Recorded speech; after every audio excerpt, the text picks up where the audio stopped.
this one, sorry, this time. Fiction or fact? Arsenal's draw against Sunderland is being massively overanalyzed. They are still clear favourites to win the title. Yeah, fact. It's just like, it's our first dropped points since September in a game that we didn't even play that badly in. Yes, there was mistakes made at the back. You can't criticise the defence too much just because the amount of points they've earned us so far this season. It's crazy to the point where, because of where the standards were in the Liverpool City title races where they barely dropped any points, that everyone's kind of got to the standard of now, oh, dropping points in any game, that's really bad. And it's just like, we're on a 14-game unbeaten run. We draw away to Sunderland. Back in the day when people used to go to teams like Stoke, even modern times like Brentford, those games, and you drew, it was, oh, that's a good point. Whereas now it's just like people were expecting Arsenal to suddenly go on and win every single game going for the rest of the title. Yes, it's disappointing because you're playing a newly promoted side and we could have extended the lead, but it's just a tiny speed bump in a game. We didn't play that badly, and let's be honest, we did enough to win the game. We were 2-1 up until the last knock-ins of the game, and it was a mistake from Gabriel, who, let's be honest, has been impeccable so far this season. So the players just look tired. The international break for us has come at a right time. But for me, it's just getting where people, I think most people are just blowing out of proportion for clicks just because we've been so good for most of the season that people are hungry just to throw shade at us, especially those that are Arteta out. We're begging for this to happen, absolutely begging for it. And then when we don't even have a bad game and then we draw a game, like draws are not that bad. It's ridiculous. Going through Premier League history, league winners were getting points away from home at tough grounds. You're saying earlier that every team has the capability of beating every team in the league.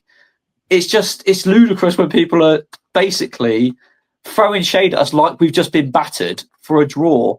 Honestly, like if someone would have said, we'll probably get onto this a bit later, but if someone had gone, we were 5 points behind Liverpool at one stage. If someone would have gone, oh, by the way, by the November international break, you're going to be 4 points clear top of the league, people would have snatched your hand off. The fact there's people still being negative over this, I think, is just outrageous. Honestly, it wasn't even that bad a performance. If we'd have gone on and won, it would have been, yes, this shows how good title quality we are. This is why we're title challengers, because we dropped to 1-0 down and we got back into the game. Honestly, 9 times out of 10, they've had 2 shots on target that game and scored 2 goals. If you replay that game another 100 times, we probably only lose another 2 times out of it. It's just one of those games. They happen in a title race. And quite frankly, it hasn't bothered my mood whatsoever. And that's my rant over. Yeah, Dan, obviously, I know we broke the game down on Saturday and you went through the bits you did like and you didn't like. But in terms of the fallout from it, do you feel like the Arteta out mob, we get what rivals, of course, are going to ride out on it. They're meant to. But do you feel like some of the Arteta out guys are maybe going a little bit too far with this defeat? Or do you agree with them? Is this showing the potential chinks in the armour that could lead to you not winning the league title again? Yeah, I don't think it's gone too far, and it just proves how far we've come, that drawing a game like this after our run, that the standards of the club have gone up. That's what I think it is, and we should be getting upset about drawing to Sunderland, because if we look at last season, we dropped 21 points from winning positions last season, so there is going to be a bit of PTSD. And going back to last season, I think there was loads of games that we was ahead last season where we dropped points. So I don't think it's being over-analysed, if you're asking me. Haven't lost my head. Yeah, it's a draw against Sunderland. It could turn out to be a good point, but in terms of it being over-analysed, I don't think it's being over-analysed, because these are the things that we've seen. And I broke down the game to you, Terry. Now I've had more time to look into it. I believe we should have made substitution. But if we go over to the Man City-Liverpool game, when Man City was 2-0 up, Pep is making attacking changes. He's freshening up the front line to go and kill off the game. The difference is Arteta won't do that. Yeah, and now I'm seeing signs of what happened to us last season, and it is a bit concerning. But like I said, I'm not losing my head. But I don't think it's being over-analysed, because we've seen this. We've seen this before. When we're 2-1 up, I feel like we should be going to kill a game. That's what I think we should be doing. I hear that, and you've seen it before. But do you think this is going to... What's your gut telling you? Do you feel this is a result that's foreshadowing and this is going to happen more and City or Liverpool will catch you? Or do you think this is a bad week result-wise and you'll get back to the consistency you've shown for the rest of the season? What's your gut telling you about that? My gut's telling me that I don't think we've been fluid going forward. Defensively, we've been amazing, but there has been concerns in the games that I've watched where the set pieces have bailed us out. And I've been saying that what happens in games where the set pieces don't bail us out, when Declan Rice isn't on point with the free kicks, what's going to happen? So I just don't know at the moment, Terry. I'm not losing my head, but with the result, I think we're going to come on to that with Man City winning.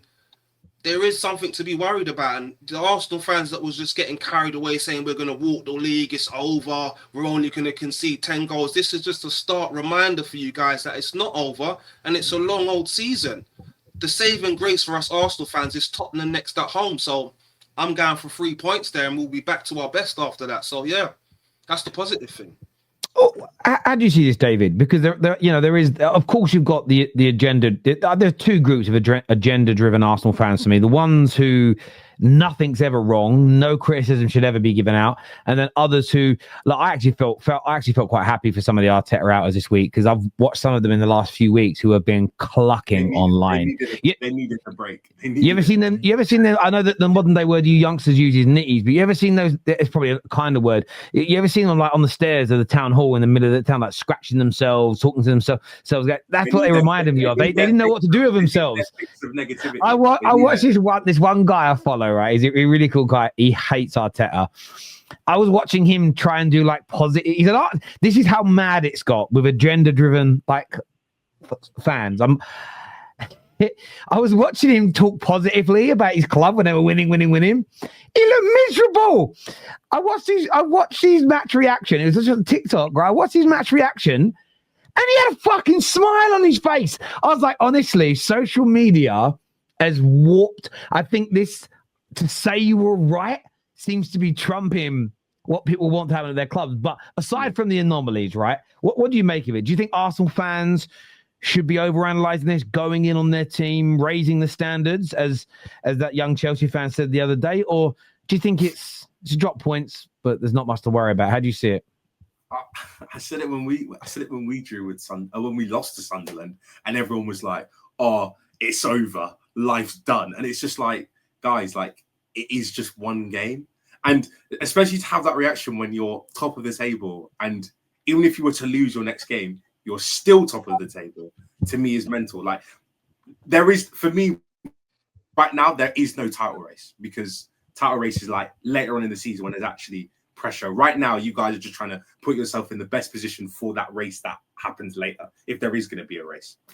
And you guys are comfortably winning it. Right now, you've got the best defense probably in Europe, to be honest, in terms of your defensive shape is really good.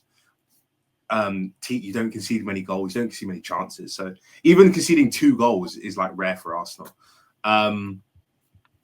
So I think they'll be absolutely fine. I don't get the whole hoopla about them being worried. I'm very confused. But it was nice to see Arsenal concede a few goals. Gabriel make a mistake. It was nice to see it. Just people ask me about why Gabriel and me have a funny relationship. That's why. Because yeah, he's good, but he's a bozo.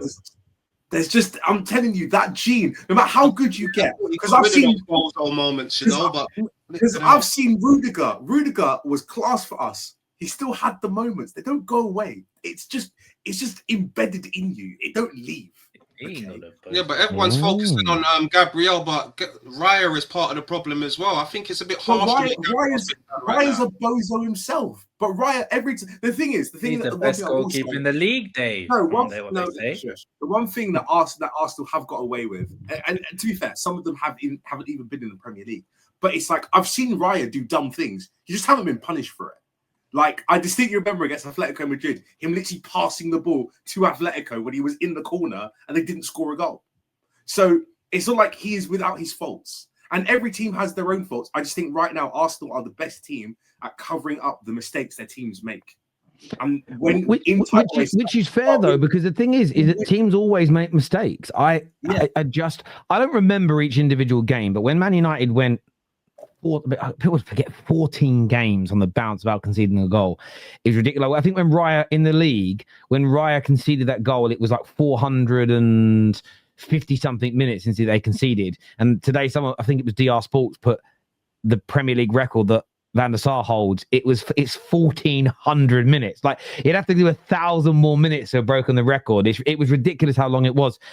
But I bet if we all just went back and watched those games, I bet Van der Sar and our defense made mistakes that almost led to goals, but players missed shots.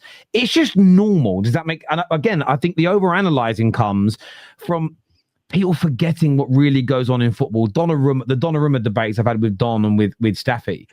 It will be one in every 10 to 15 games. There'll be a shot he should have saved or a slight mistake that he makes, and it'll be that's why he's not top class. Well, I think all goalies make mistakes on that level and probably always have done. And that's what I mean by the overanalyzing. We sort of forget what the baseline is. We forget what exceptional looks like. We did some of the numbers the other week. The most amount of goals scored on average per game by a team ever in the Premier League is 2.7 per game. So if any fan has a belief they should be scoring 3+ goals every match, that's ridiculous. How can your standard be a record that's never been achieved? Like, sometimes you have to look at the fact rather than what we want to. We all want to score 3 goals a game, but no club has ever done that in the history of Premier League football. One team got to 2.7. So I just think sometimes you've got to look at what's real. And I don't know about you, Dan. You're old like me on here, right? Nostalgia always comes into it, and I think we forget very quickly the things that used to go wrong. Like, people always look back to their childhood. Oh, things were so amazing when I was growing up. Yeah, some things were better, but some things were worse. Do you know what I mean? Like, it's just, I don't know. I think sometimes we do that a lot. Some more super chats have come through before we ask the last fiction or fact question. Mikel made the right choice. The only forward on the bench was Waneri and Dowman. Kids against a physical Sunderland. Trusting our defence was the best choice. On that point, Seb touched on it. It's not just attacking players that we could have brought on. Say we could have brought on a Norgard. We could have brought on Skelly. Sometimes fresh legs is what you need. Yeah, you could have brought in Capio. Yeah, and what else? And what else? What happened is that when we went 2-1 up, he decided to drop Marino back into midfield rather than keeping up top. We had no outlet. The ball kept coming out, going to Jack, and it was just being recycled. Wasn't good enough for me. It's a fair point. It's being overanalyzed. Sure, there are things Arteta could have done differently, but with some subs, but that's life. Can't win 38 matches. I think, Wayne, though, the PTSD thing is real, because again, I wasn't at Arsenal games during the Invincible season, but they drew 12 games that year. Were there meltdowns after some of those draws by Arsenal fans? I'm going to hazard a guess, say 95% of the time, no. There would already been complaints. Fans have complained about their games forever. But would there be the meltdowns? Would there be the I told you so's? I don't think that existed to the same degree all those years ago. But that's also because Wenger had already won that team 2 Premier League FA Cup doubles, and they were confident in him. I think if Arteta wins the league this year, next season or the season after, if they're in this position and they have one bad result, I think there'll be far less of a meltdown from the average Arsenal fan. The Arteta outers will still jump on it, because I actually think if he wins the league, they're going to become even more obsessed with getting him out, because that's just what people do with agendas. But yeah, there was no need for no meltdown, but I think because Liverpool were playing Man City as well, it touched a bit more as well that we didn't get those 3 points. We kind of missed an opportunity, sort of thing. But yeah, I hear that. Having a meltdown, no need for that. David's saying he doesn't see it with Rice. Meanwhile, I'm here as an Arsenal fan, fearing that our midfield would look like without him in it for even one game, is what Garrett says here. Well said, Garrett, mate. Me too, mate. We lose. I said he's probably top 5, but he's just not my cup of tea. Do you know what it really is? It's David. It doesn't like white people. You know this. If they're English and if they're English and they came from the Chelsea Academy, you don't rate it. That's what it is. That's what it is. Gnarly in front of him. It's not. I can confirm, by the way, that was a joke. And David likes all people. That's not true. Actually, he doesn't like youth players being put into the Chelsea team as a general rule. He doesn't like those people. So, on my academy, they should be sold for profit. Yeah.